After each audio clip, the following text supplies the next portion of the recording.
አሁን በደረሰኝ ሌላ ሰበር መረጃ ፕሬዝዳንት ትራምፕ ለኢራን ምስጋና አቀረቡ። እኚህ ሰው ምስጋና ምን ማለት እንደሆነ ያውቁ ኖረዋል እንዴ እንደምትሉ አውቃለሁ። ሆኖም አድርገውታል።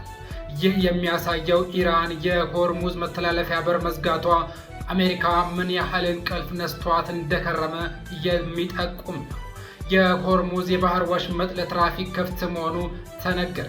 ዋሽንግተን ዲሲ የዩናይትድ ስቴትስ ፕሬዝዳንት ዶናልድ ትራምፕ ስትራቴጂካዊ ጠቀሜታ ያለው የሆርሙዝ የባህር ወሽመጥ ለንግድ መርከቦች ሙሉ በሙሉ ክፍት መሆኑ አስታውቀዋል።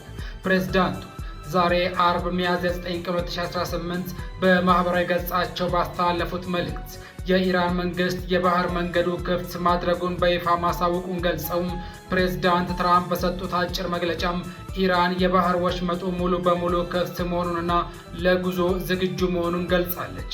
እናመሰግናታለን በማለት ለተወሰደው እርምጃ እውቅናና አድናቆትን ችረዋል።